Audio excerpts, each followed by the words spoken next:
Hello दोस्तों, मैं कृष्णा लोधियाल आज के इस इन्फॉर्मेटिव वीडियो में LIC के एक पब्लिक नोटिस के बारे में बताने वाला हूं, जो कि LIC ने 7 दिसंबर को अपने सभी पॉलिसी धारकों के लिए लगभग सभी न्यूज़पेपर्स में प्रिंट करवाया था। अगर आप भी LIC के माध्यम से उसके IPO में रिजर्वेशन लेना चाहते हैं, उसका IPO परचेज़ करना चाहते हैं, तो ये वीडियो आपके लिए बहुत ज़्यादा इम्पोर्टेंट साबित होने वाला है। तो अगर आपने अभी तक मेरा चैनल सब्सक्राइब नहीं किया तो सब्सक्राइब करके बेल आइकन प्रेस कर लीजिए, क्योंकि ऐसे ही इन्फॉर्मेटिव वीडियोस LIC के लिए मैं यहाँ पर लेकर के आता रहता हूँ। तो चलिए वीडियो शुरू करते हैं। दोस्तों, इस प्रेस रिलीज में सबसे इम्पॉर्टेंट बात ये कही गई है कि भारत सरकार ने पॉलिसी धारकों के पक्ष में प्रतिस्पर्धात्मक आधार पर इसके प्रस्तावित पब्लिक इश्यू में शेयर्स आरक्षित यानी कि शेयर्स के रिजर्वेशन करने के लिए LIC को अनुमति दे दी है। और इसके अलावा जीवन बीमा निगम एक्ट 1956 यानी कि लाइफ इंश्योरेंस कॉरपोरेशन एक्ट 1956 में संशोधन यानी कि करेक्शन भी कर दिया गया है। अब इसके लिए अगर आपको LIC की IPO में आवेदन करना है एज अ पॉलिसी होल्डर, यानी कि अगर आपके पास LIC की पॉलिसी है और अगर आप IPO लेना चाहते हैं LIC का, तो उसके लिए आपको 2 चरणों का पालन करना होता है। तो ये क्या हैं 2 स्टेप्स जिनको आपको बहुत ध्यान से इनका पालन करना है, चलिए उस बारे में आपको बताते हैं। दोस्तों, सबसे पहले स्टेप में आपको क्या करना है, LIC में आपकी जो भी निजी इन्फॉर्मेशन है या फिर जो भी पर्सनल इन्फॉर्मेशन है वो बिल्कुल आपको एक्यूरेट यानी कि करेक्ट रखनी है। इसके लिए यहाँ पर आपको एक स्क्रीनशॉट भी दिखाया गया है, जो LIC की वेबसाइट का कस्टमर पोर्टल का ऑप्शन दिया गया है। इसके लिए आपको www.licindia पर जाना है। वहाँ पर अपना एक स्थायी क्रमांक यानी कि पैन नंबर जो है वो आपको पंजीकृत करना है, यानी कि आपकी सभी पॉलिसीज़ में आपका पैन नंबर अपडेट होना ज़रूरी है। ये सबसे इम्पॉर्टेंट बात है। उसके बाद अगर मैं आपकी डेमोग्राफिक इन्फॉर्मेशन की बात करूं तो उसमें आपकी जन्म तिथि आती है, आपका लिंग आता है, आप मेल हैं फीमेल हैं, आपकी ईमेल ID आती है, आपका पैन नंबर आता है, आपका पूरा नाम आता है, आपका मोबाइल नंबर आता है और आपका LIC का पॉलिसी नंबर आता है। तो ये सारे की सारी इन्फॉर्मेशन जब आप इस वेबसाइट में जाएंगे और पंजीकृत करने के लिए अप्लाई करेंगे तो ये सारी इन्फॉर्मेशन आपको अपनी पॉलिसी बॉन्ड पर देख करके या पॉलिसी रिसिप्ट पर देख करके आपको मिल जाएगी। तो ये इन्फॉर्मेशन आपको वहाँ पर भरनी है। और अपनी सभी पॉलिसी में अपना पैन नंबर बहुत ज़्यादा इम्पॉर्टेंट है कि आपको सभी पॉलिसीज़ में अपना पैन नंबर अपडेट करा लेना है। किसी भी सहायता के लिए आप अपने LIC एजेंट से संपर्क कर सकते हैं। अगर आप अपना पैन नंबर अपनी LIC पॉलिसी में लिंक नहीं कर पा रहे हैं तो आपका LIC एजेंट आपकी इसमें बहुत हेल्प कर सकता है। तो ये था वो पहला स्टेप जिसमें आपको अपना पैन नंबर, अपने सारे डेमोग्राफिक्स, अपने LIC पॉलिसी डिटेल में अपडेट कराना ज़रूरी है। दोस्तों, इस पब्लिक नोटिस में दूसरे चरण पे ये कहा गया है कि इसमें आपका डीमैट अकाउंट आपके पास होना चाहिए। अगर आपको नहीं पता कि डीमैट अकाउंट क्या है तो मैं आपकी जानकारी के लिए आपको बताना चाहूँगा।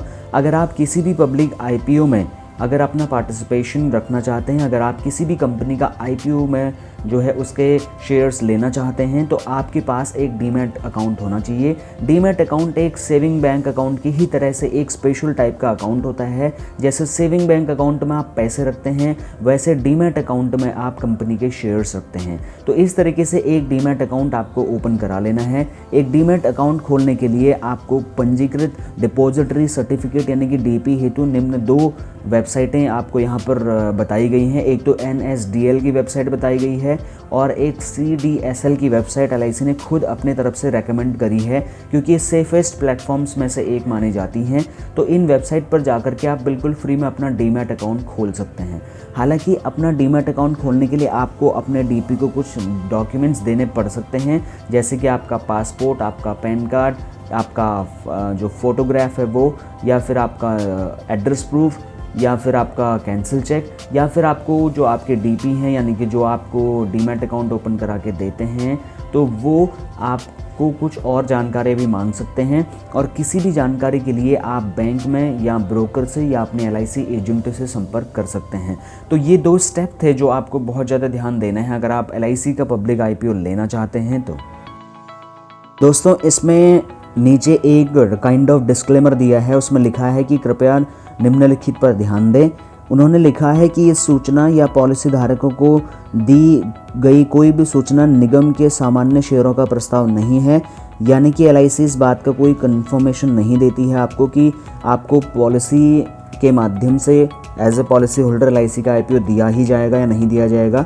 ये LIC ने इसमें कोई भी कंफर्मेशन आपको नहीं दिया है। पॉलिसी धारकों को डिपॉजिटरी पार्टिसिपेंट से संपर्क करना होगा और वे अपने डीमैट खाते और इसके जितने भी एक्टिविटीज़ हैं उसके लिए वे स्वयं रिस्पॉन्सिबल होंगे और सभी संबंधित खर्चों को पॉलिसी धारकों को खुद ही वहन करना होगा। इसके लिए LIC आपको कोई पेमेंट करने वाली नहीं है। इसका कोई भी जो है वचन नहीं दिया जाता कि पॉलिसी धारकों को उनके आवेदन किया हुआ या सभी सामान्य शेयरों को उन्हें आवंटित कर दिया जाएगा, चाहे वह किसी भी प्रस्तावित निगम के हिसाब से हों। उन्होंने ये भी कहा है कि पॉलिसी धारकों हेतु शेयरों की जो आरक्षण है उसकी स्थिति अलग अलग हो सकती है और निगम इसके सामान्य शेयरों के प्रदर्शन की कोई गारंटी नहीं देता है, क्योंकि शेयर मार्केट में आपको पता है कम या ज़्यादा नफ़ा नुकसान होते रहता है। LIC ने इसमें एक बात और कही गई है कि निवेशकों को एक सार्वजनिक निगम में किसी भी निवेश के साथ संबद्ध जोखिमों का ज्ञान रखने की आवश्यकता होती है। पॉलिसी धारकों हेतु शेयरों के प्रस्तावित आरक्षण संबंधित महत्वपूर्ण सूचना के लिए आपको यहाँ पर वेबसाइट दी गई है www. या फिर ये https:/licindia.in/IPO पर आपको जाना है और यहाँ से आपको सारी इन्फॉर्मेशन लेनी है। नीचे एक लाइन और लिखी है, उसमें लिखा है प्रस्तावित IPO का विवरण जैसे ही पूर्ण कर लिया जाएगा तब सूचित किया जाएगा। यानी कि LIC ने लास्ट में एक बात और इम्पॉर्टेंट कही है कि जैसे ही कोई नया अपडेट IPO के बारे में आता है तो उसकी भी इन्फॉर्मेशन आपको जल्द ही दी जाएगी। तो ये थे वो सारे पब्लिक नोटिस के इन्फॉर्मेशन जो LIC ने रिसेंटली प्रेस के माध्यम से, अखबारों के माध्यम से अपने कस्टमर्स तक पहुंचाने की कोशिश की थी। उम्मीद करता हूं ये वीडियो आपके लिए काफ़ी इन्फॉर्मेटिव रहा होगा। अगर आपको वीडियो पसंद आए तो आप वीडियो को लाइक कर सकते हैं, कमेंट कर सकते हैं, शेयर कर सकते हैं और ज़्यादा से ज़्यादा लोगों को इसकी जानकारी पहुंचा सकते हैं। ऐसे ही इन्फॉर्मेटिव नेक्स्ट वीडियो में आपसे मिलता हूं, तब तक के लिए नमस्कार।